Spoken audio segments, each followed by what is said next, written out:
Hi guys, welcome back to my YouTube channel, and I am so privileged to have Dr. Debbie Norval with me. She's the past president of the Aesthetic and Anti-Aging Medicine Society of South Africa, and you really organized it very well. There were so many processes, protocols that you organized really well. She's an incredible watercolor expert, a scar expert as well, scar modulation expert, and I'm excited to speak to her because you've been doing anti-aging medicine and aesthetics for how long, Debbie?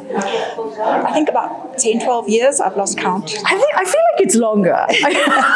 No, I was actually working in palliative care. Okay, all right. In hospice for 15 years. Okay. And then I moved over to aesthetics. So maybe, I've been a doctor for 30 years. Oh, wow, okay. So, the last around about 10 years I've been doing aesthetics. And then what do you enjoy the most about your current practice?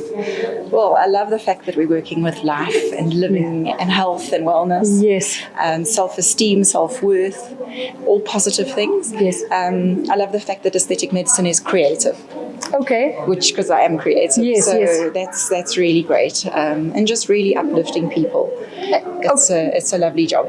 And then I just love her paintings because I dabble in watercolor, but like I was telling Debbie, more with my 4-year-old son. But what is your favorite type of thing to paint? You like people, landscapes? I see you do some really beautiful botanicals. What is your favorite thing to do? And you did a rooster, right? I did do a rooster, and a guinea fowl. Okay. No, I love anything to do with nature. I actually enjoy drawing cells as well. Oh yes. Fibroblast is in the making. Yes. No, but I love nature. I can actually I've done all forms of art in my life. I've done oils and acrylics and charcoal and sculpture and pottery and even cake decorating. But at the moment, the reason I'm doing watercolors is because my therapist has taken over my art studio and turned it into a therapy room. Yeah, okay. So it's easy to move around. So I just have a little box with my watercolors. So I've been doing watercolor lessons online. Okay. And so at the moment, I'm doing mostly watercolors and a mixture of animals, creatures, and botanicals. Okay. Yeah. All right. And then Debbie, this weekend, you spoke about something very exciting. So I've seen it, at international congresses. It seems like it's easier to procure there. And there isn't something, there are 2 companies, like you said, but you spoke about Exosomes. So we are talking about trends and newness, but it's actually not a new technology. So can you tell us a little bit about what you know about Exosomes? Well, I've been researching them because I had to give this talk on new developments. Yes. So I'm not using them myself yet in my practice, but there are extracellular vesicles, and they carry important things like growth factors, in them, which is what today is actually all about, growth factors. So they're basically messengers between cells. Okay. But they've been around and they've been discovered in the 1980s. So they've been around a long time. Okay. And they're used in all forms of medicine. It's still very much in the early experimental stages. Oh, like becoming more and more practically used versus in studies and in labs. Is that what you're saying? Yes, or both. Okay. Both. They're using exosomes in neurology, in oncology, and in vascular medicine, in aesthetic medicine, in immunology. So wherever you need to get a message across from one cell to another. Yes. So they've basically taken that technology and they've engineered the exosomes to deliver a specific message to a specific cell group. Okay, wow, okay. So for example, you can have an exosome that will stimulate hair regeneration. Yes. Or an exosome that's going to reduce pigmentation. Or exosomes that are going to reduce fat.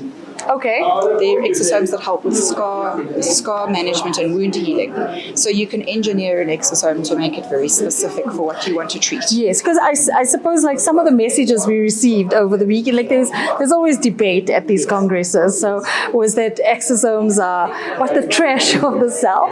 And I was telling Debbie, one man's trash is another man's treasure, and there's also recycling and recyclable goods.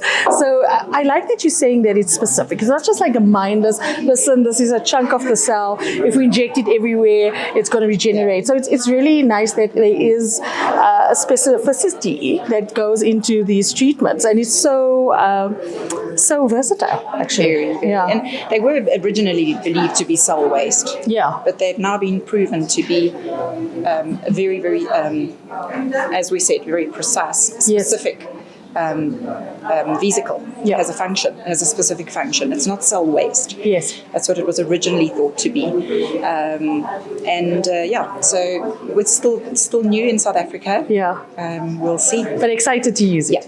Yeah. So thanks so much, Debbie. Thank you for joining me and taking the time to just chat about yourself, your practice, and all the new developments that you research for us. And we're excited to be using these exosomes. And I'm sure I'm like really excited to see you, because Debbie has an amazing treatment. Like I've seen your befores and afters, and just the way you treat patients. You know, it's like a journey, and you can see the care and the critical thinking that goes into treating these patients. So thank you so much, Thank you so Debbie. much. So if you have any questions, please drop them down below in the comment section. Like, share, and subscribe. Bye. Bye.